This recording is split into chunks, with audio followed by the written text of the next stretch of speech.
somoni kar somo to onge gibichungo ga.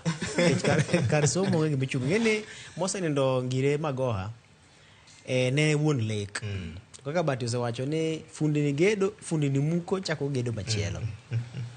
To apani kama ne wachako dhigo marach en ni ne wawe lek mane wuon lek nigo. Kech koro samoro wuon lek ne koro ne onge Nyasaye oket chunye kama okwe. Ing'eni ka ne wachako bagni ni koro kila ng'ato ka ng'ato dwa ni mondo mi nyinge odonje bug historia to koro kanye mane wakethego.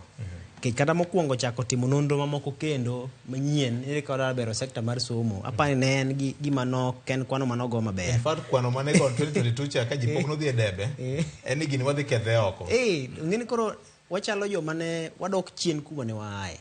Nikech apani kama ne Ngire Magoha wego cha ka ne wakwanye gi kanyo to ne wadhire. Nikech nowe ka nitiere udi manoseger manowinjore bed ni keto mana mwandu moko e igi.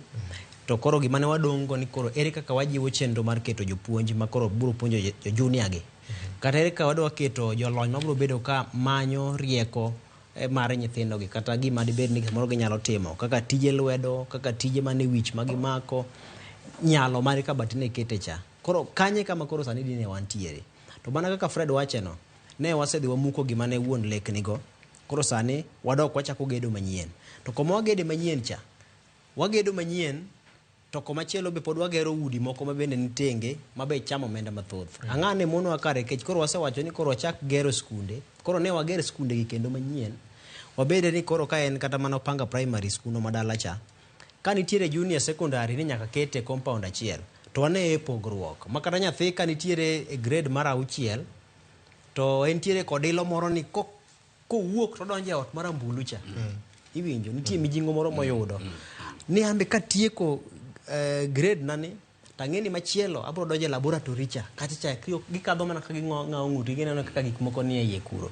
Samoro nyaka garage moko yaw kanyo ma nyathi nyalo chako mule waya moko ari adek moko. Koro jowete gi machien gi be biro neno ke kare gini ber.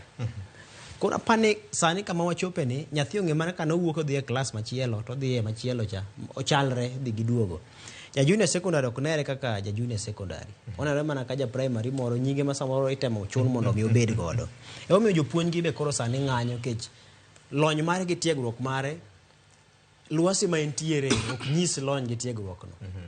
Ogete luasi ma samoro winjo nitie moko matindi keto ni gipuonjo nyaka jo class achiel jo grade mar kuongo 2 3 4 ma samoro onge tiegruok no. Nikech mondo mi puonj an na puonjo e primary mondo puonj nyathi class achiel e kinde chaka ni luonge ni class ok en gima yot. Ok oyot. An nanyama puonjo class 7 class 8 kendo kochopo 4 kaka ok chien kendo koro pek na mogik. To ma en junior secondary okete ka ochako ng'isi ed teacher mar school ni inyalo tiyo kode puonj kata klase mamoko kabi. Ochako omi japuonj lesson mar class 3 mar grade mar 3 to en nokele mondo puonj junior secondary. Sechegi junior secondary ni nyathi ni e grade mar 7 class teacher mare en japuonj manon mi tiegruok mar puonjo primary. En opogruok mantiere kuondego. Tiegruok korka weche mag gik ma itimo gi lwedo itimo gi wich kaka Bati ne kete cha. Owinjore be ni wantiere kod jomiluongo ni lab technicians. Jomong'eyo lony mar gik mimulogo. Ka en kata mana gimiloso. Ka en kata mana pur midhi pure e puodho nikech nitie joma bende lonye korka weche mag agriculture.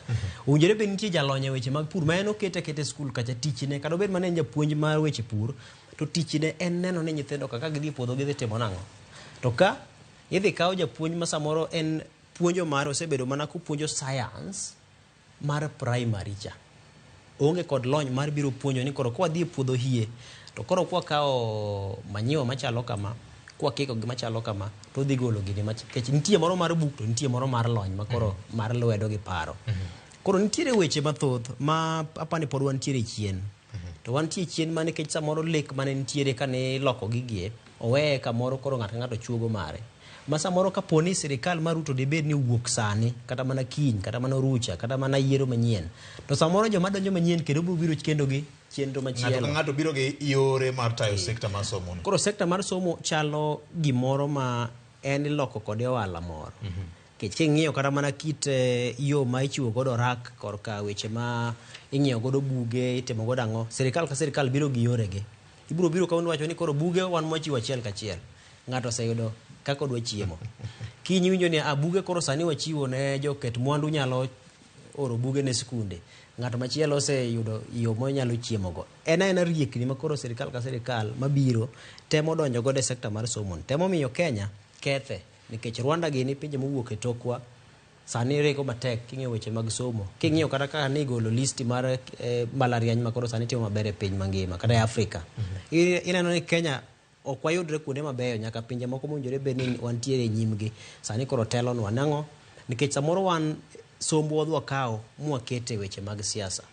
Ting'eni pinje ma osego okenge koro ka somo ka chalo Afrika milango gini, inya paro kinde mane lwenye wuok e kinde jo Afrika gi jo rochere ma nomiyo obedo kod ka odiochieng' mar nyathi Afrika ma iwinjo ka nonege nyithindo mang'eny wach Soweto uprising. Somo ne gima ne joka kedo ne motegno, nikech ne gifwenyo ni samoro ja Afrika ne ikawo ni piny nikech sombe ne ni piny.